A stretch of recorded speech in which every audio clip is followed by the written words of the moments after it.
Assalamualaikum warahmatullahi wabarakatuh. Teman-teman, kembali lagi di channel YouTube saya, Khairun Imam. Gimana nih kabar kalian? Semoga kita semua selalu diberi kesehatan, kemudahan, dan juga limpahan rezeki dari Yang Maha Kuasa, teman-teman ya. Nah, di video kali ini kita akan melihat bagaimana Roy Suryo dan juga pengacara tompelnya yang pentolan HTI itu, teman-teman, yang suka ceramah di masjid, yang suka menebar kebencian di mimbar-mimbar masjid. Kemarin wajah mereka itu nggak enak banget loh ketika keluar dari Polda Metro. Apakah Tompel sudah ngamuk-ngamuk juga di Polda Metro karena mungkin mendapat sebuah kabar yang kurang mengenakan? Ataukah Tompel ini sudah merasa bahwa kliennya bakal segera menjadi tersangka dan akan masuk bui? Karena ketika mereka berjalan keluar, itu wajah-wajahnya itu bukan wajah yang menggambarkan kebahagiaan, teman-teman. Walaupun mereka tersenyum, tapi senyumnya itu kayak senyum yang dipaksa banget untuk keluar gitu. Wah, ada apa ini? Apakah sebentar lagi kita semua akan mendapatkan kabar yang bahagia dari Polda Metro? Nah, kita akan nanti-nantikan ini, teman-teman ya. Tapi selain itu, ada video di mana ketika Roy Suryo tampil di TV dan berhadapan dengan Bung Sylvester, lagi-lagi Roy Suryo tidak menunjukkan ketawa lepasnya, ketawa ngeselinnya, tapi ketawa yang penuh beban gitu. Karena Bung Sylvester sampai mengatakan, makanya itu Roy, Anda segera masuk penjara. Waduh, ini ultimate dari Bung Sylvester sangat luar biasa gitu. Langsung menyasar jantung dan juga hati Roy Suryo. Makanya senyumnya nggak lepas lagi, teman-teman. Kasihan banget orang-orang ini ya. Sebentar lagi mereka akan merasakan nikmatnya kehidupan di dalam bui. Nah, terakhir saya punya video di mana Anonymous, orang yang tidak diketahui identitasnya, membongkar rahasia-rahasia besar dan jejak-jejak rekam yang mungkin Anda belum ketahui nih tentang Roy Suryo. Dan ini sangat amat mengejutkan. Makanya Anda wajib nonton video ini sampai selesai, teman-teman. Oke, sebelum kita mulai videonya, jangan lupa like, subscribe, dan share. Dan tanpa perlu berlama-lama lagi, mari kita mulai videonya berikut ini. Masa bikin laporan penting gak cuman buktinya fotokopi kan? Oh iya, betul. Gitu. Udah mau menjarain orang banyak, ada 12 terlapor. Modalnya cuma fotokopi. Betul. Kok mukanya berat banget, Om Tom? Kok muka Om Tom ini, aduh, gimana nih? Kok berat banget gitu? Senyumlah, lepaslah. Kayak biasa gitu, kayak Anda biasa konferensi pers, lepas, berani, tangguh. Kok sekarang agak-agak gimana Kalau gitu? fotokopi di pasar pramuka juga banyak. Asli yang dibikin juga ada kalau di pasar. Mungkin dia pesannya asli, tapi kasihnya yang palsu. Jadi salah pesan. Misalnya dia pesennya gajah, keluarnya biru. Nah, Ketawa dong. Gajah apaan biru, guys? Iya. Gak ada ijazah. Gak ada ijazah. gajah kecil namanya Bona, temannya Bona namanya Rongrong. Rongrong itu keluar dari gorong-gorong. Keluar dari gorong-gorong. Anda keluar dari rumah yang bagus, maksudnya Konferensi bui, ya kan? persnya. Keluar dari rumah yang keren, keluar dari rumah yang penuh perabotan panci, ya kan? Maksudnya ke bui.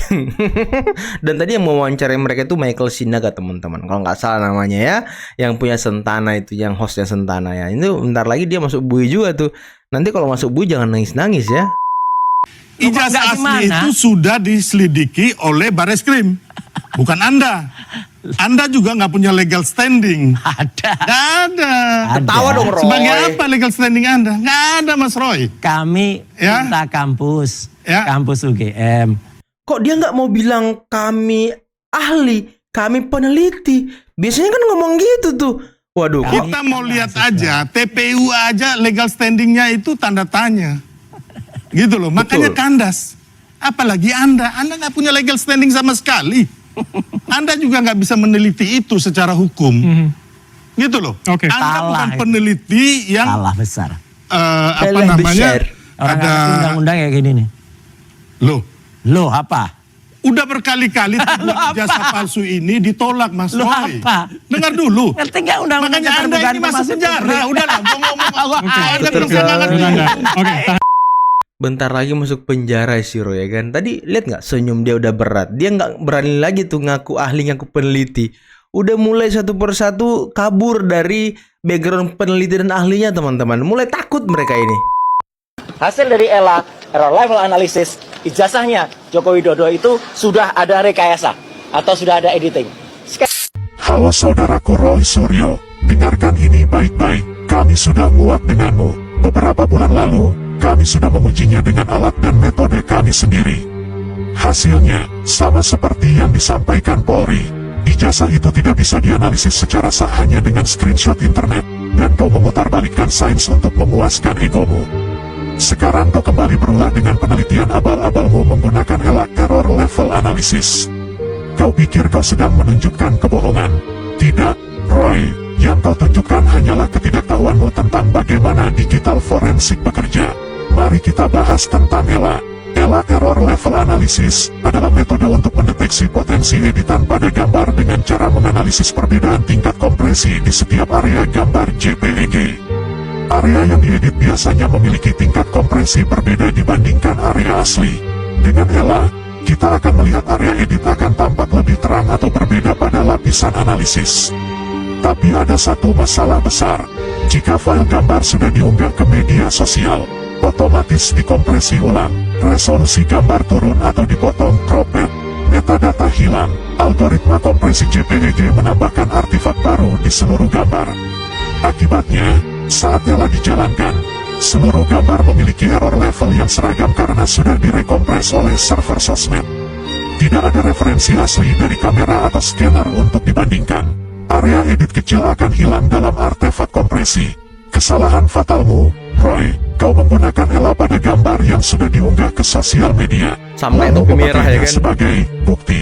Padahal, hasil perusak yang kau lihat itu bukan bukti pemalsuan, tetapi bukti bahwa file yang kau analisis sudah tidak valid untuk forensik digital.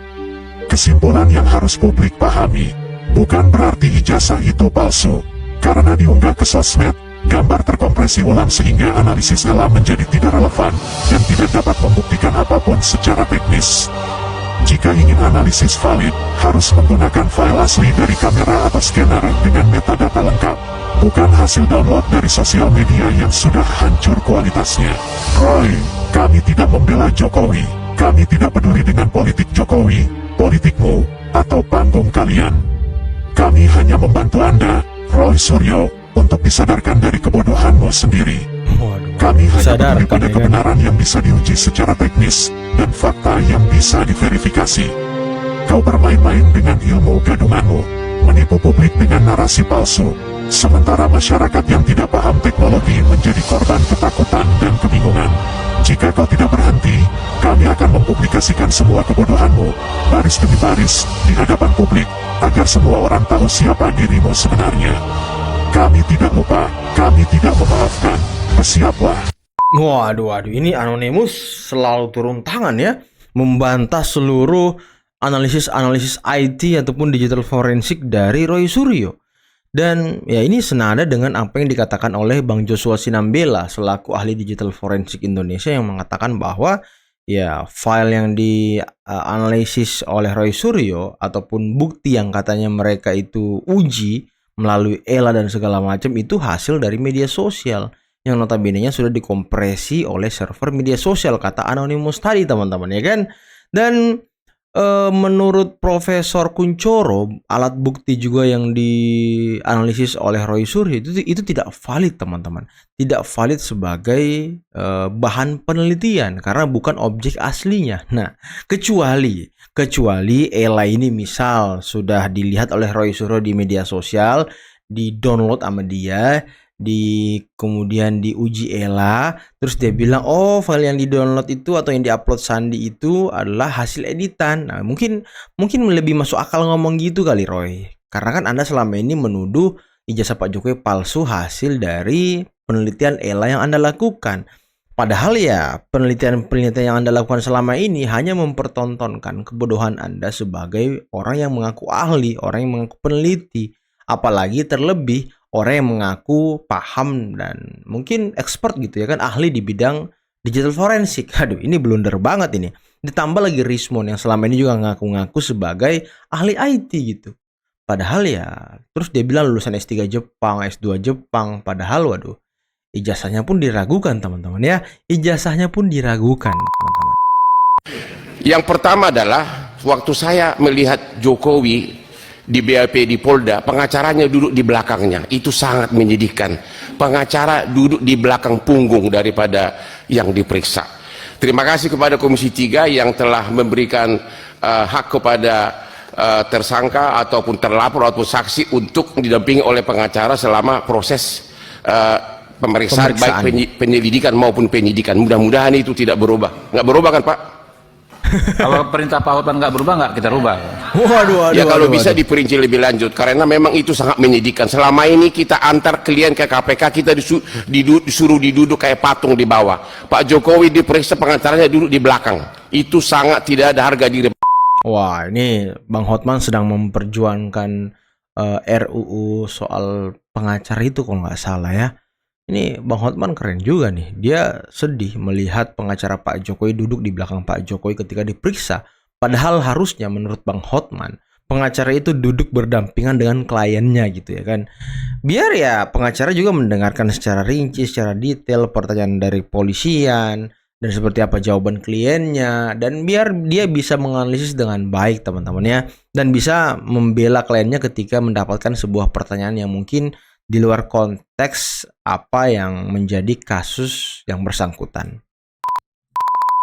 Orang bermanuver ini sekarang dalam keadaan yang seperti ini wajar, ya kan? Sekarang kan Roy Suryo, Risbon, Tipa, itu kan lagi mencari cara bagaimana kasus ini nggak jalan. Itu yang diharapkan sama dia. Sekali lagi, berkaitan dengan pengakuan bekas mantan rektor ya di UGM, itu nggak perlu mempunyai akibat hukum. Implikasinya nggak ada. Jadi secara andaikan hukum. Pak Sofyan tidak mencabut pernyataannya pun, itu sebenarnya nggak perlu direken. Nggak gitu, perlu Pak, ya? direken. Karena kan saya bilang tadi, orang yang mendengar dari orang lain, dia bukan saksi dalam undang-undang. Karena saksi dalam undang-undang dia harus mengetahui, dia harus merasakan, dan dia harus benar-benar paham bahwa kejadian itu memang ada. Ini kan enggak. Dia hanya seperti itu. Seperti saya lihat juga kan, dalam keterangannya seperti dia ambigu ya. Profesor ini ambigu ya, Profesor Sofyan ini ambigu. Ambigunya di mana? Dia mengatakan bahwa Pak Jokowi itu nggak selesai ya untuk menempuh S1-nya ya, karena pada saat itu dia baru sarjana muda sudah meninggalkan UGM. Tapi ada di sisi lain yang kalau kita perhatikan dari omongannya, dia bilang sudah membuat skripsi tapi tidak selesai. Ya, ini mana? Tidak diuji. Berarti kan antara satu dengan yang lain ini kan berbeda. Nah, kalau kita melihat dalam konteks ini ya, mantan rektor ini nggak tahu kedudukan Pak Jokowi pada waktu itu, sehingga menurut hukum tidak mempunyai implikasi apapun berkaitan dengan kasus masalah ini. Sehingga menurut saya, kalaupun tidak ada pernyataan, itu nggak perlu digubris keterangan-keterangan seperti itu. Kalau Pak Sofyan tidak mencabut gitu ya, ya. Kalau itu tidak mencabut nggak perlu ya. digubris, karena seperti yang saya katakan tadi tidak mempunyai nilai sebagai alat bukti atau sebagai saksi dalam konteks ini gitu ya. Apalagi kalau dia mempertegas bahwa dia memang salah dalam memberikan keterangan di media dan lain sebagainya, yaitu cukup fair menurut saya dalam konteks ini. Karena kenapa? Ya memang kenyataannya kan memang seperti itu gitu kan. Masa sih seorang rektor yang di zaman sekarang ya, dan produk yang dikeluarkan tahun 1985 dan dia menemukan memang ada data bahwa Pak Jokowi itu adalah lulusan dari UGM, dari Fakultas Kehutanan UGM. Kenapa mesti diragukan lagi? Kan nggak perlu dong dalam konteks ini gitu. Ya, tapi omongan profesor mantan rektor UGM itu kan sudah di framing kemana-mana, Pak. Jadi memang harus ada pernyataan sih yang keluar. Ya, kita bisa lihat lah di berbagai media sosial, potongan-potongan pernyataan Bapak itu sudah di blasting kemana-mana loh. Sudah mungkin ditonton oleh jutaan orang dan sudah meracuni jutaan orang juga. Makanya ya untuk sedikit meredam itu mungkin saja diperlukan surat pernyataan bahwa dia salah dalam memberikan keterangan. Karena dia belum pernah, saya yakin teman-teman, Prof. Kunchoro kemarin juga mengatakan bahwa dia yakin Sepertinya mantan rektor ini tidak pernah tahu menahu tentang berkas-berkas administrasi Pak Jokowi yang ada di UGM selama Pak Jokowi kuliah. Mulai dari masuk ke UGM, mulai dari perkuliahan-perkuliahan Pak Jokowi, akademik Pak Jokowi, rekam medis lagi, rekam akademiknya seperti apa, KKN-nya seperti apa, skripsinya seperti apa.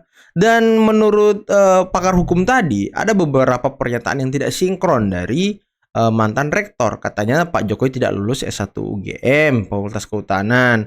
Dia hanya sarjana muda, tapi ada skripsinya gitu ya kan. Nah, ini gimana nih menjawab ini? Ini kan sebuah pernyataan yang tidak sinkron, sama seperti keterangan-keterangan Bitor selama ini, yang hanya berdasarkan katanya-katanya, yang hanya berdasarkan ya pokoknya puzzle-puzzle yang mereka berusaha untuk buat. Kemudian polisi disuruh nyusun. Nah, ini kan otaknya nggak kepake berarti. Kalau Anda yang menyaksikan langsung, berarti Anda nggak butuh puzzle-puzzle. Anda harus bisa menjelaskan secara rinci, secara detail seperti apa kronologinya. Jangan hanya memberikan keterangan ataupun kesaksian hanya berdasarkan katanya-katanya. Katanya si ini kan yang membuat si ini. Nah, ini nggak bisa nih jadi barang bukti ataupun saksi di pengadilan. Nggak bisa. Kalau hanya katanya-katanya, dia hanya mendengarkan dari orang, kemudian ya menuduh orang. Nggak bisa, teman-teman. Harus orang yang menyaksikan, merasakan peristiwa itu yang bisa dijadikan saksi. Jangan sampai nanti ketika masuk pengadilan kasus pencemaran nama baik di Polda ini, Bitor dijadikan saksi pula dia. Padahal dia bukan orang yang merasakan langsung, bukan orang yang mengetahui dan melihat secara langsung peristiwanya gitu ya kan.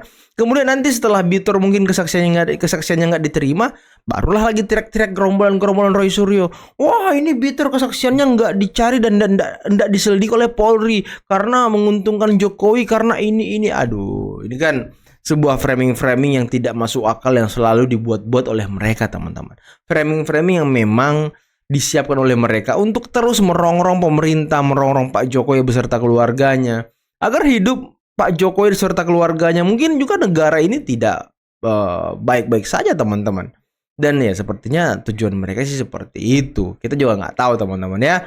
Dan tadi muka dari Roy Suryo pengacaranya mulai pucat, mulai tidak happy, mulai seperti orang yang punya beban besar, orang yang seperti punya apa ya, keresahan yang kuat, orang yang punya ketakutan yang kuat. Ya, apakah Polda sudah membisikkan, Mas Roy, bentar lagi Anda jadi tersangka.